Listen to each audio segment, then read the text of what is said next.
let's see if I can try to make some sense out of this.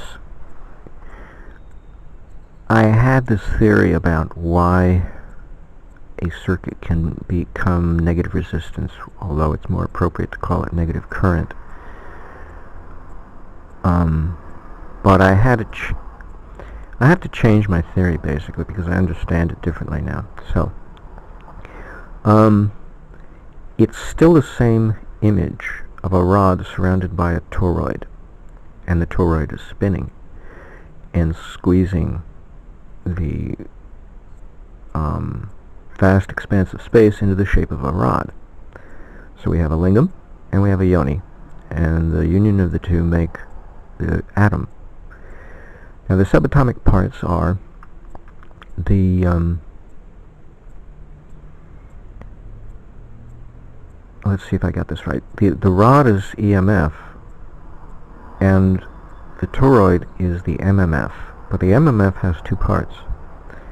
It has a monopolar north, a north monopole and a south monopole, and they flow in opposite directions when we have normal current, and that includes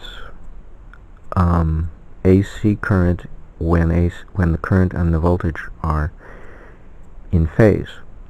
But when the current and the voltage, because DC is nothing more than, think about it, when current comes out of the battery is discharging, but then we have to reverse direction of the current to recharge the battery, or we throw it away. But if we recharge the battery, we have to reverse current, and that becomes one cycle equivalent to one cycle of an AC current situation. So DC is really just half of AC. And that's why a perpetual motion holder can hold magnetism, because it's supposed to in between phases of the changing of the direction of an AC current. So, everything is really definable in terms of AC.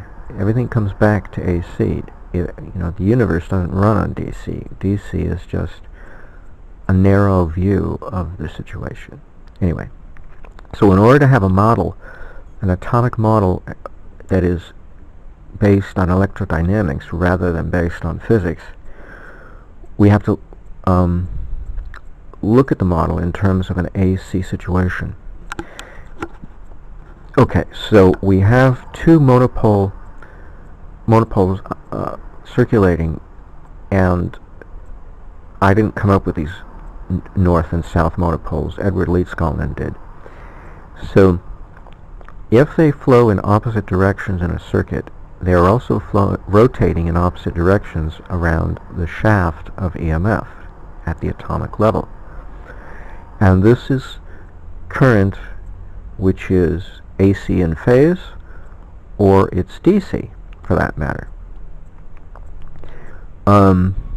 Because at the second phase of DC, or the second half phase of DC, or the second half phase of AC, the little monopoles will reverse direction, but they'll still be going opposite to each other, and that's the significant part. Now, when they go in the same direction, when they rotate in the same direction at the atomic level, or when they and this is the misrepresentation of the electrons, in its orbit around the neutron. It's actually not the electron, it's the magnetomotive forces that are in orbit around the axle of the EMF. So when the two little monopoles, the north and the south, rotate in the same direction and they flow in the circuit in the same direction, now we have current and voltage at the level that we can measure out of phase by 180 degrees. And the interesting thing is, though, all we've done is flip the rotation plane of one of the monopoles. It's either the north or the south. Take a pick, I don't know.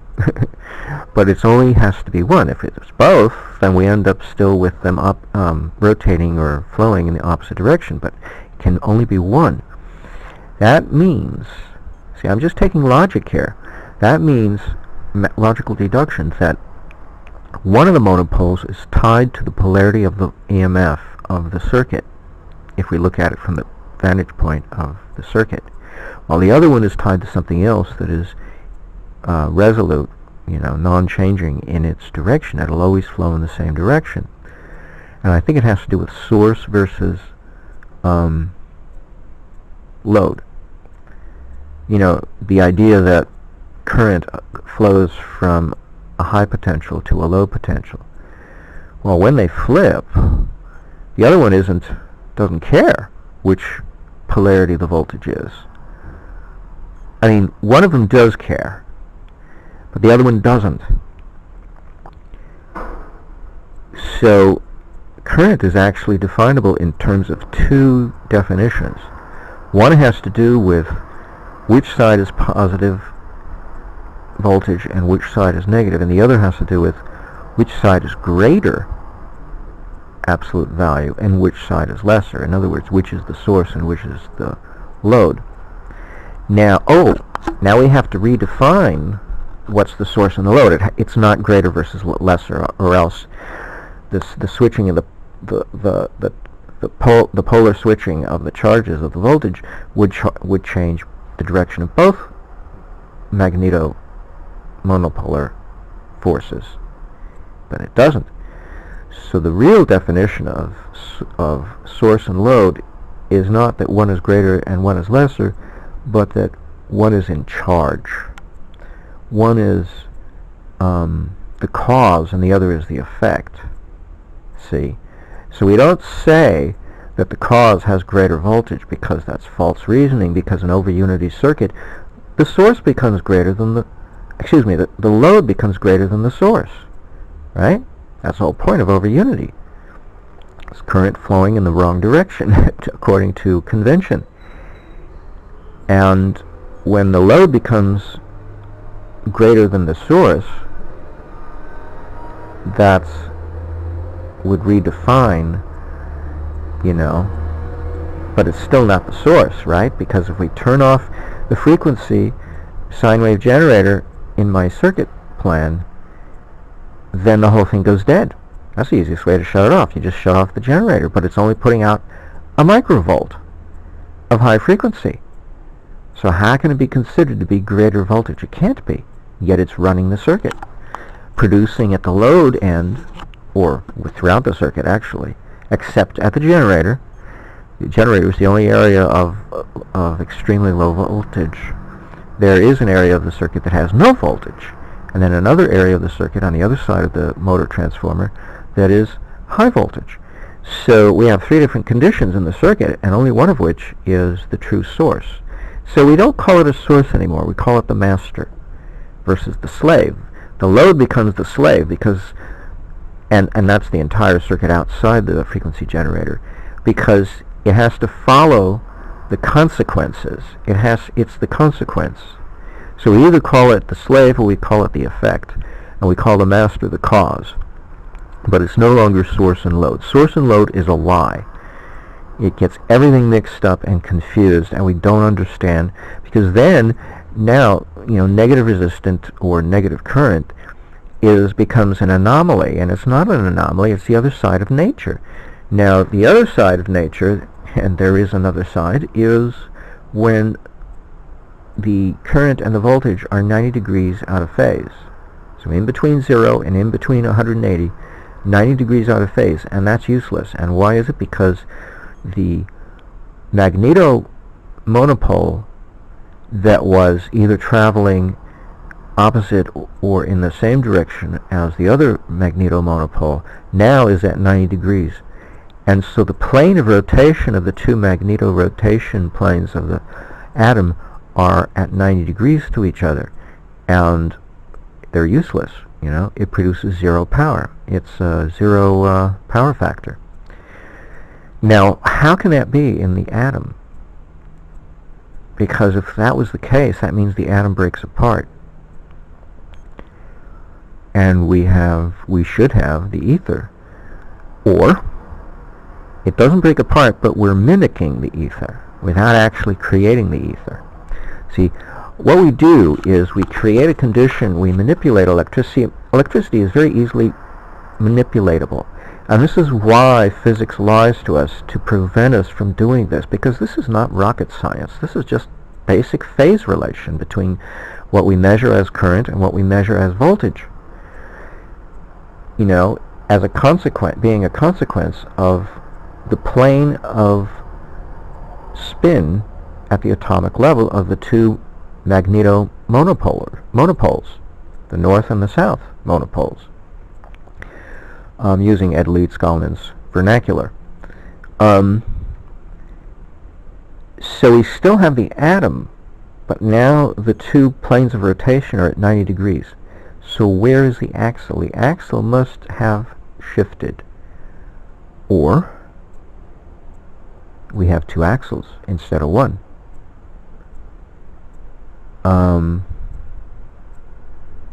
And each of those two axles are in the plane of the other rotating magnetoforce. So which is the case depends upon how many electromotive forces are there. Is there just one, or is there two? Because we have an atomic model made of a triad of three components. Yet let's look at the situation before we answer the question aimlessly. Let's have a reason for answering the question one way or the other. And I'm going to give you that reason. This is why I had to think this through. I had to turn on the video camera to take notes to myself, because I knew I had to think, because I was missing parts, and this was the missing part. Buckminster Fuller changed my world when I tried to read his book Synergy back in around 1980. I got it. It's huge. It's like a telephone book. And not to get off the topic, but his opening paragraph told me everything I had to know about him. That he feels that humanity has no blockage to its evolution. It's just endless. Growth is just endless. And that is a beautiful way to look at our future and our present condition, that we have nothing getting in our way of our growth and evolution towards greater and greater happiness. Exactly what Maharishi teaches. So, enough said. So I tried to understand his book, and it was very hard, but I got something out of it. He really pushes this idea that space is made up of 4 dimensions, not 3, and I already know that time is not a dimension, it's a force of nature that we cannot manipulate, because time is what consumes electricity. We cannot consume it, and it destroys electricity and is constantly recreating electricity from its constituent forces. So we cannot consume electricity. Time does, and we cannot consume time. Time consumes itself. So time is really in charge of space. And we would have to rise above time in order to understand and appreciate, to be able to actually and that's what we do when we manipulate the components of the phases of electricity in a circuit, the phases of current versus what we measure as voltage and what we measure as current. And I say that, I keep saying that conundrum because current and voltage are not the forces that make up electricity. You know, they're just what we measure. Okay, so they're the effects, they're not the cause. But when they become out of phase or in phase, you know, that shows that we have succeeded in manipulating electricity indirectly, because we have to do other things to make those phase relations change. We don't grab hold of the phases with our bare hands. It doesn't work that way. They're just the effect. They're not the cause anyway. So Buckminster Fuller proposed this idea that space is made of 4 spatial dimensions, and time is not one of those 4. All 4 of them are spatial. And it's very interesting because we take the cube is where our 3 dimensions come from, in which our classic Cartesian coordinate system, in which each dimension is passing through the center point, the junction, the intersection between the 2 diagonals of each face of the cube. We have 6 faces to the cube, and they come in 3 opposing pairs. Top and bottom is one pair, left and right is another pair, front and back is another pair. And the axle passing through, you know, and then if we draw diagonals from the corners of each face, where the diagonals meet in the center of each face is the junction where the axle of orientation or spin or dimension, whatever you want to call it, passes through the center of the face where the 2 diagonals meet. But what if we drew the diagonals not through the faces, but across the vertices, the opposing vertices of our cube? Now we don't have 3 axles, we have 4. Because if we take just one face and run an axle through, or dimension, through one vertex and its opposing vertex, we have 4 axles. And they cross in the center of the cube instead of crossing in the center of the face of each face of the cube.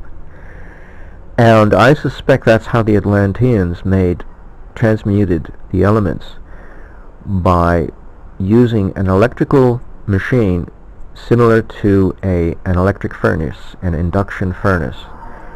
But they had the electromagnetic forces or electrostatic forces, or both, oriented along 4 dimensions and not 3 in order to split the atom of matter. They worked with shale because they had to dredge their subtropical streams all the time to keep the ports open, and so they had all this shale available. They didn't have toxic waste like we do. We should use toxic waste if we want to get rid of it and turn it into gold or whatever we want to turn it into, but they took shale out of their riverbeds and turned it into whatever they wanted to. And the most popular item was not gold, it was aluminum. They used aluminum for everything, because, you know, it's lightweight, this, that, and the other thing. But, and they can make vast quantities of it. Anywho, so we get the 4 dimensions, and they are oriented differently. Now, obviously, they're not the minimum of 3, right? You know, things at right angles to each other, but right angles to each other is kind of strange. So what if we have 4 elements at the atomic level, 4 forces at the atomic level, not 3? Because then, if the 2 electromotive forces of or if the 2 electrodynamic forces of the electromotive and the magnetomotive both have polar opposites to each other, that makes 4 altogether. 4 spatial forces plus time altogether. We only have 2 spatial forces, but they come in pairs of polar opposites. And this is where we break down Eric Dollard's synthesis of electricity, or decomposition of electricity, beyond the framework of merely saying 3 forces into the nitty-gritty grits of how this thing operates at the atomic level, because we have to create an atomic model now of all of this. And so now, instead of just saying the dielectric and the magnetism, we say forces, and then we have to divide them into polar opposites, North Pole and South Pole. So the electromotive force is no different than the magnetomotive. It has to come in paired opposite of poles, a north and a south. But they're electromotive, not magnetomotive. And they don't rotate. They are vectors. They start from a point, and then they go off into the infinitude of space in only one direction. That's a vector. So one electromotive vector is the north, and the other is the south. Now when they come together and go in opposite directions in an atomic model in which the 2 planes of rotation of the 2 magnetomotive poles, the north and the south, are rotating in the same plane, then we have an atom shaped like a gyrating top, a top that spins on its axis. Except in the case of current, what we measure as to be current and what we measure to be voltage being in phase, the top is spinning against itself. But when what we measure as current and what we measure as voltage are out of phase by 180 degrees, now the top is spinning the way a normal top that we spin on a table, you know, a dreidel or whatever, spins, or a gyroscope, in only one direction. Because we really have 2 gyroscopes spinning in the same direction, or 2 tops, because these are forces, not tops. See how interesting? A little irony here, a little interesting irony. But a top is a tabletop toy is more like DC, because we're only looking at it one half phase at a time to its full cycle. So see, it's no small wonder that DC current, or DC electricity I should say, was the first electricity that we invented, because it's the way we look at things. We look at things only one half of the situation. We don't consider cause versus effect. Charlie Rich used to say this all the time. We have to consider the effect of cause. What actions do we put into creation? What are going to be the consequences? And I never gave thought to the consequences. I just acted, like an adolescent, acts, without, or a pre-adolescent for that matter, and not thinking about the consequences. And I just, but it feels right, That may be true, but it may have dire consequences, because you don't live in a society that's as high-minded, idealistic as you are, is the fuller expression of my problems with society. I act idealistically. I don't act practically, or pragmatically is maybe the better word. Anyway, so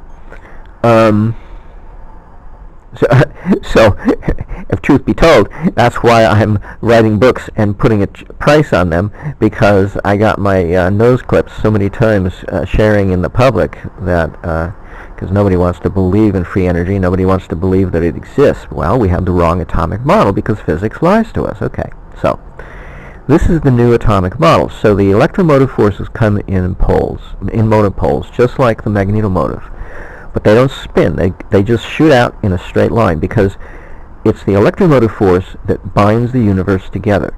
All the particles, all the atoms of the universe are connected to each other electrostatically, because this is the electrostatic line of force, in which the 2 points of an electrostatic line of force terminate on 2 objects, in this case 2 atoms at the atomic level, and 2 objects at the macroscopic level if we're looking at electrostatics at the macroscopic level.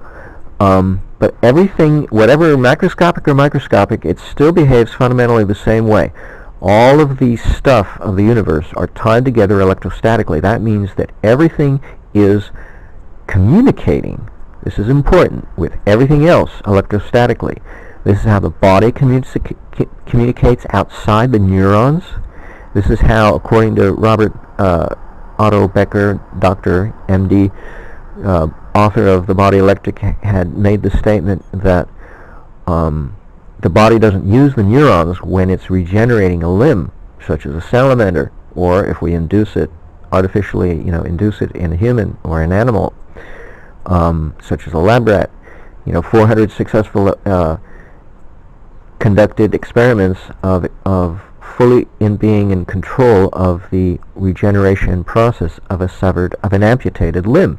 You could turn it on and off at will. Well, the energy, he found out, does not go through the neurons. It goes, he postulated that it traveled along the myelin sheath of the neurons, which is the equivalent to a wire. It's the resistance of the neuron, the insulation of the neuron. And because myelin is made of fatty tissue, and it protects the neurons underneath from losing their voltage charge. But you could just as easily say the rest of the body, because the rest of the body offers resistance. Marty Zucker wrote that in the book, the Earthing book, that the whole body acts as this resistor. And Becker said the same statement, so they both concur that the body acts, except Becker put it more succinctly. He said the body is a semiconductor in which it takes time for a voltage change to move across the entire body, because the body is a voltage gradient, is what I say. It's a topographic map of a voltage gradient topographic map, in that every cell knows its position, its place, and thus, because of that voltage gradient, knows how to function. When a stem cell wants to become a cell, it knows why to become a nose cell, the tip of a nose cell, or a tip of a finger cell, or whatever, due to its position in the body, because every cell has its own voltage. It's an address that locates that cell in between its surrounding cells, because it has the voltage level that is in between those cells that surround it. So it's very easy for it to pick up voltage. Just pick one that's in between all the other cells that surrounds the position you're going to take up permanently somewhere within the tissue structure of the body. And that determines your function, is your voltage. And then you know which area of the DNA to read to find out how you are to behave. And of course what shape and function you're supposed to take up in your new role as a non-stem cell, as a body cell, a bone cell or a finger cell, a tissue, skin cell or whatever. Well, the universe is no different than the body. Just as it says in the Vedas, as is the body, so is the cosmos, the cosmic body.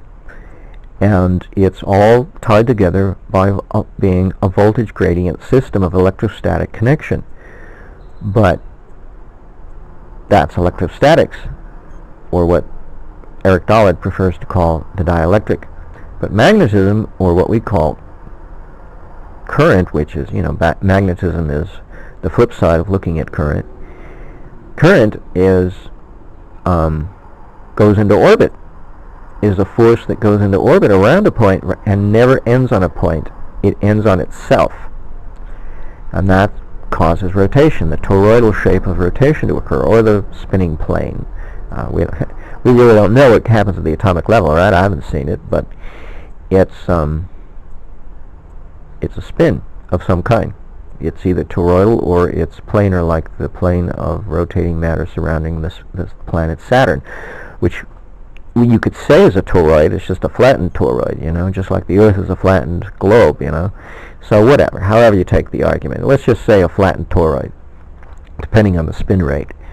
Because that's all a flat disk is a flattened toroid due to a high spin rate. So let's say it's a toroid for safekeeping, because a toroid is the magnetic shape of a permanent perpetual motion holder in which there's no north and south pole exiting a toroid, and so all the magnetism stays inside the toroid, and it spins around endlessly because it's not losing any force, so it conserves it.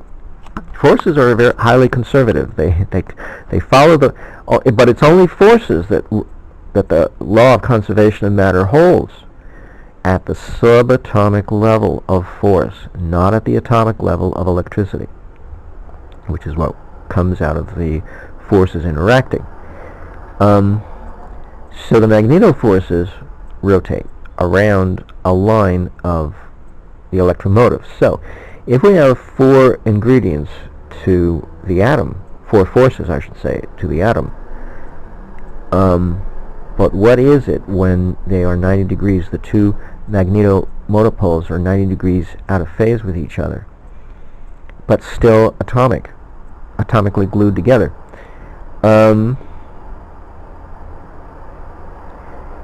They may not be 90 degrees to the electromotive force that they spin around anymore. They may be only 45. In order for, because by definition an electromotive force cannot be parallel to the plane of a rotation. But if it's not 90 degrees, the only other option is 45. And so that means that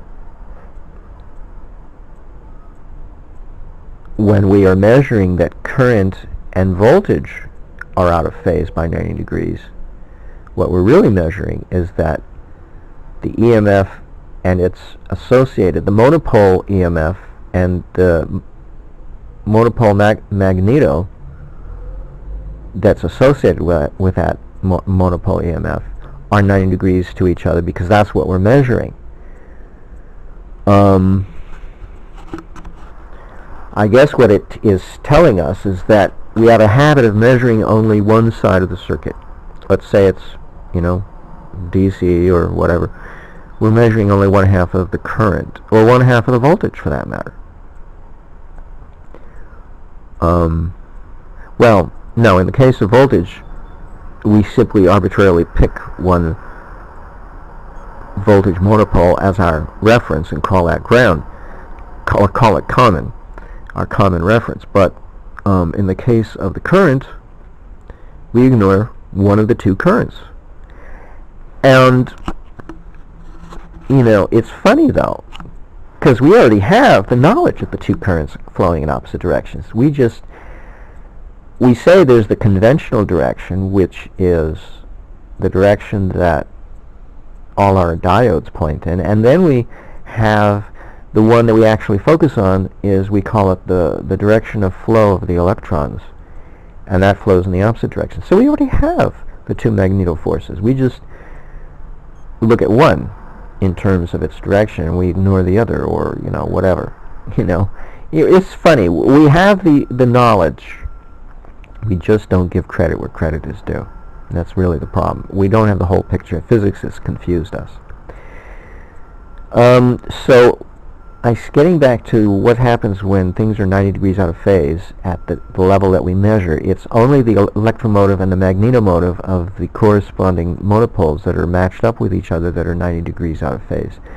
But in actuality, the two sets of electromotive and magneto, the two sets of north and south poles, are 45 degrees out of whack with each other, in order that no electromotive vector intersects the spin plane of either of the other two magneto monopoles. They have to stay out. Now let me see if I can visualize that, if that's true. Let's see, we got a plane. I'm going to have to draw this, but I have to visualize it first, I guess, so I can finish this video. Yeah, I think what happens, because one is precessed relative to the other by 90 degrees. It's not 45. It all depends how you look at it. Precession, of course. So now we have a precessing gyroscopic top. Well, I'll be damned. So it's not that we're measuring that they're 90 degrees out of phase in the way that we would like to think in like very limited tunnel vision, but in terms of what's really happening is they're precessed by 90 degrees. And that's exactly what happens in time when we look at it from an AC. So we have all the knowledge. We're just not, from the standpoint of physics, we're given false information, but from the standpoint of electrodynamics, we have all the information we need. It's just the physical part, the atomic part, that we're screwed up on. The physicists have gotten it all wrong in order to prevent us from being in charge of our electrodynamics. And they get all the grant money because they need it, because you need grant money to deal with nuclear fusion and nuclear fission, because it's very expensive. But when you deal with electrodynamics, it's cheap. Any garage mechanic can do it and come up with overunity in his garage, in his shop. It's not rocket science to come up with free energy. You don't need a government grant. I don't even have the money even to do things in a shop, let alone a government grant. I'm so poor, I have to ask and beg for money from my ex-girlfriend, and she's living on the street in her car, just so I can have food to eat. Sometimes not even at the end of each lunar pay period, at the end of each month, Social Security pay period. Good grief. So here we have everything that we have, the knowledge of electrodynamics. We have it to redefine and take charge of the physics, for Christ's sake, because the electrodynamic people should be in charge of physics, not the physicists. They can be in charge of nuclear physics, let them play with nuclear physics, but when it comes to the electricity side, we should be in charge of our own affairs, and we haven't been, and I have not been in charge of my own affairs up until now. And I've been struggling to come into becoming in charge of my own affairs, and it's dicey. It's walking a thin line, but I figured it out this morning. I have a danger I have to correct, and I'm going to correct it today, so I can continue to evolve in my effort to become financially independent of the family trust and all the insipid karma, the viperous karma that has literally made my life a toxic affair, which is why I'm not with my girlfriend. She couldn't handle the stress. I could, and she eventually had to leave her. But we didn't start it. We were just the beneficiaries of the tumultuous effect of bringing a child into this world.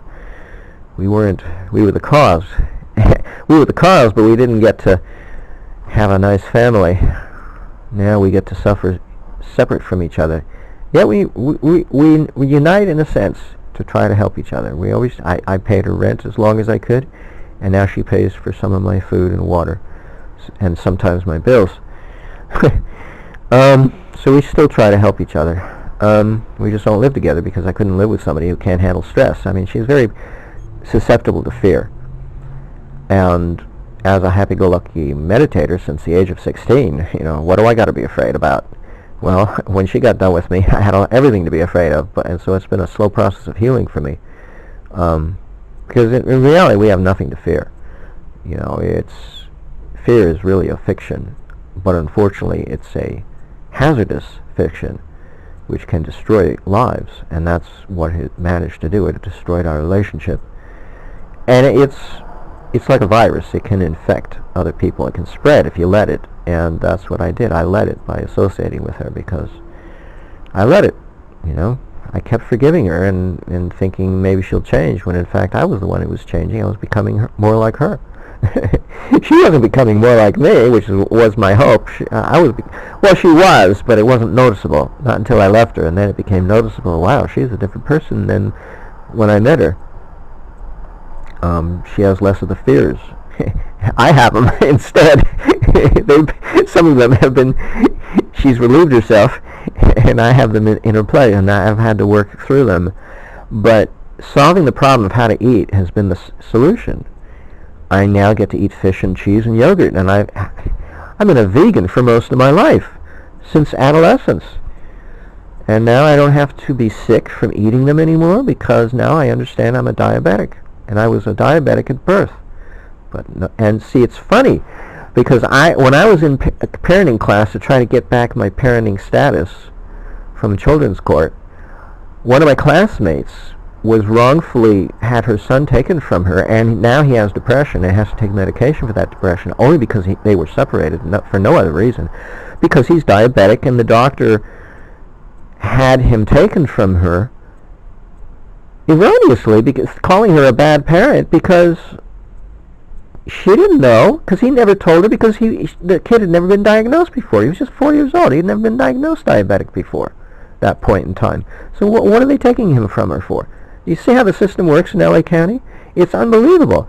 They take and ask, and they don't bother to ask questions afterwards. It's so formalistic, going through the motions, because most of the time the kid will stay where he was taken, because once it's taken, you don't have the leverage anymore. They have the system has the leverage. It's unbelievable. And I went around and interviewed a few of the people at random on my floor in children's court, waiting to go into the court, to see why are these people in the same boat as I am. And most of them are simply poor. They simply cannot fight back. I found only one person who was wealthy enough to hire her own attorney, or private, she paid for it. And another person was famous due to the fact, or might have had some wealth, I suppose, but may not have had too much, because he might have been paying a lot of alimony. But he was famous. He was an actor, and I won't say who, but he was a famous TV sitcom actor, and he was in children's court. What is he doing here? If he could hire his own attorney or whatever, but he couldn't. Anyway, maybe he did, but he was in children's court. What is he doing here? Well, but everybody else was poor, not famous, and I was infamous. And anywho, so getting back to the atomic model. So we have all the knowledge we need in the electrodynamic to redefine the atomic model of physics and take charge of the electrodynamic aspect of physics, and leave the nuclear stuff to the physicist. That's their department, and everything they've said is probably true, but only for nuclear physics, not for electrodynamics. This is the important distinction. So I'm not trying to say that physics has lied entirely, just to ourself, the electrodynamicist. Okay, so it's a partial lie of physics, but it's a complete lie of electrodynamics. All right, so now I've qualified myself. And out of stupidity, ignorance, or wanting to take over the universe, I don't know what the motivation. Maybe all of the above. Maybe that's all three motivations, and money, greed. Maybe all four motivations are at the heart of why physics lies to the electrodynamicist. I don't know. The point is, it's happening and it needs to be ended. It needs to be finished. We should be put an end to this awful situation, because it really is awful to be a slave to somebody else's theory when it doesn't even concur with your own facts, your own observation. You know, nuclear physicists, run by the rule of E equals mc squared, which is fine for nuclear physics, but has nothing to do with electrical energy. Except when you want to be like Joseph Newman or Nikola Tesla, and enlarge, but in Joseph Newman's case, he did it differently. He enlarged the size of the copper coil, okay? So mass mattered. And in Nikola Tesla's situation, it had to do the hull of the Electro U-boat running the special generator in which the core of his coils, the magnetizable iron core, was bolted, magnetically coupled to the hull of the Electro U-boat, giving it more mass for the magnetism to soak into that core. Now it can soak into the whole hull of the Electro U-boat. Then mass matters. But otherwise, it doesn't. It doesn't. It doesn't, because it doesn't consume it, is what I mean to say. Mass does matter, but the mass is not consumed. Unless we let electricity blow up the matter, get out of hand, and create an overunity situation in which the iron melts and the copper explodes. But due to electromotive force, where the iron melts due to the magnetoforces heating it up. Right? Current off, resistance heats up and melts the iron. Then, of course, we don't have a hull of an Electro U-boat anymore. And we don't have electricity either, because the circuit has been destroyed. But we're not figuring in the mass of the iron or the mass of the copper in terms of the nuclear forces. We're not dealing with nuclear forces here. We're just dealing with electrodynamic forces.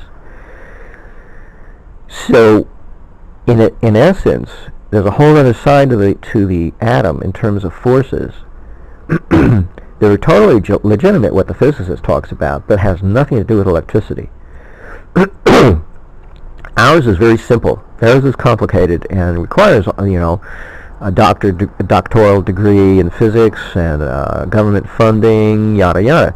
But in electrodynamics, you don't need an education. I don't have an education. I learned all this from, evoked out of my soul, simply getting on the simulator for several years now to draw all of this out of me. It's just four forces to electrodynamics. It's very simple. Four forces in space. Four spatial forces plus time makes a pyramid, right? 1/2 of an octagon. Anyway, so there you go. 1/2 of an octagon, that's right. The other half would be the reversal of time, and that gives us the foundation for our 3 dimensions of space, in which we mix time with space. So that's the only time becomes a dimension of space, is that it's a concept grid. It's not that time is in space. It's just a concept. When we say, oh, there are 4 dimensions, 3 of space and 1 of time, we're talking about a concept model. We're not talking about reality, because the reality of space is actually 4 dimensions, not 3. But they are arranged, the 4 vertices of a square, a 2-dimensional square. And then we add time, becomes the apex of that square, becomes a pyramid, but it's only one side because it's time going in one direction, one vector, and time going the opposite direction, the other vector, is the other pyramid, or the other half to an octahedron. And a full octahedron has only 1 dimension of time going through it. Only 1.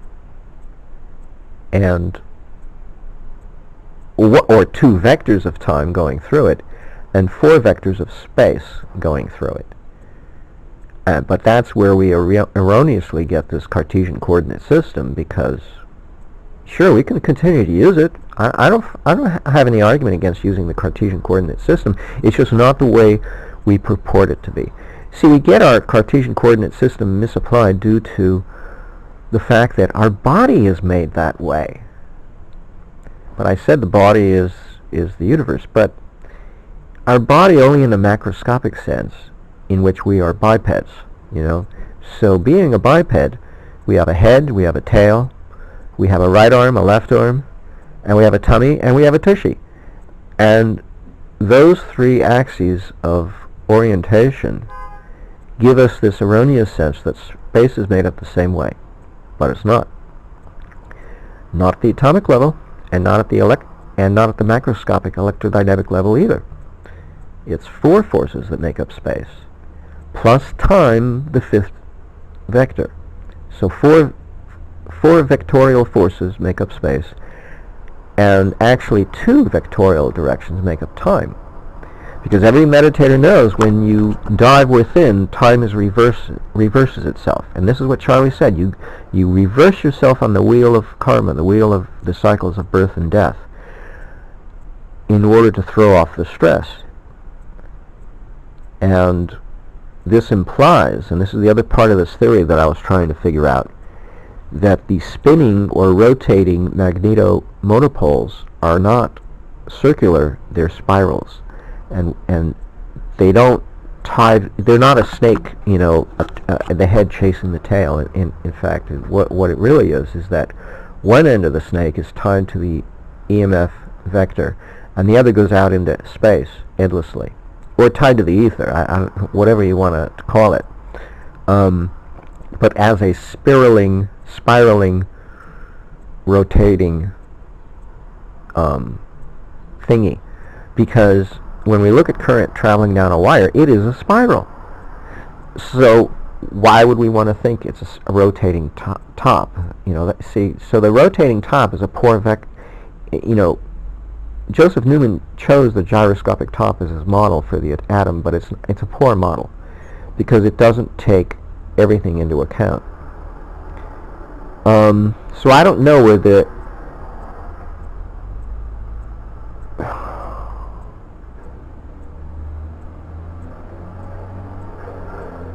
well, it's not that hard to answer. Where does that other end of that spiral, magnetomotive spiral, go to? It probably goes to another EMF vector. Because how do the motions of the celestial motions occur? One thing rotating around another thing to one degree or another, to one larger or smaller degree. You know, the surface of the planet of the Earth spins around its center.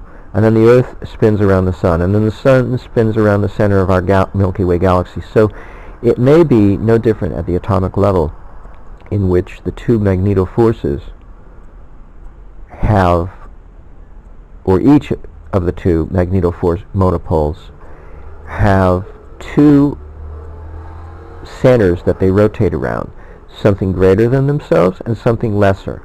So the relationship, the magnetoforce, is actually also linking to beginning points. They're also vectorial.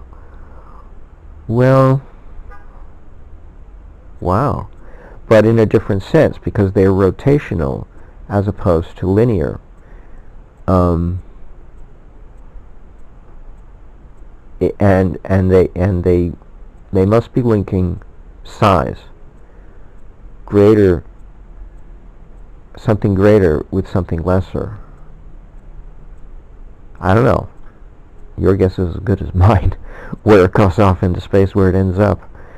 See, at first I thought it just terminates on the ether, and that would then supply an infinite source of energy to its spin.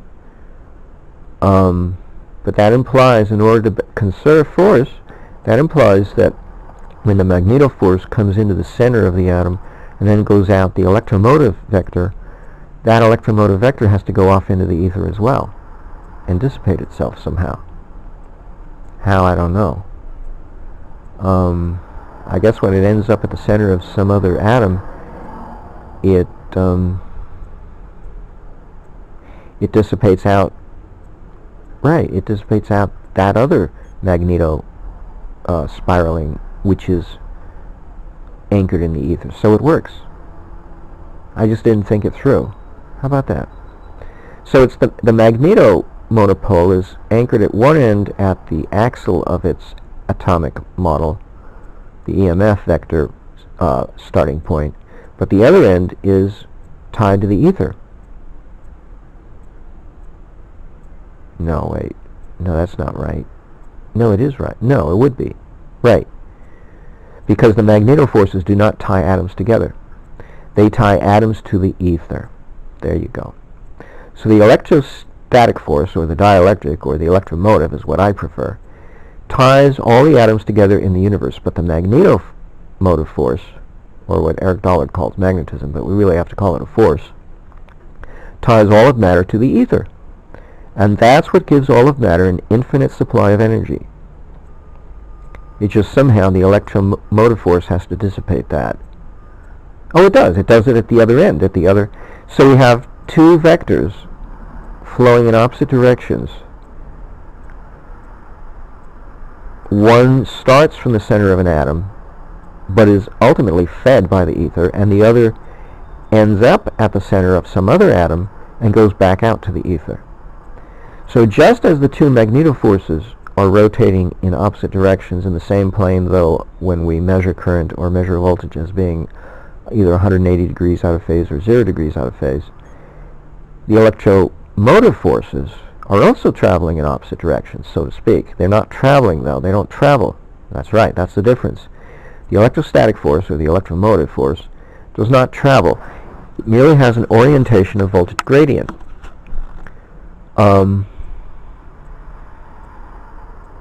But when it converts into the magnetomotive at the junction point at the center of an atom, it has to start moving. And it moves. So, it's really strange. What is this? I guess that's where physics, see, now that's where true physics lies.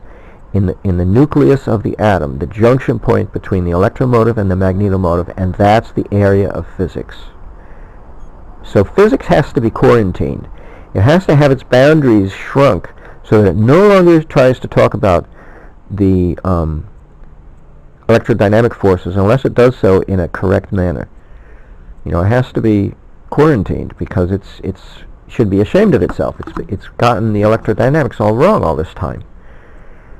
But it does correctly define the dynamics of the junction between the electromotive and the magnetomotive in the nucleus of the atom.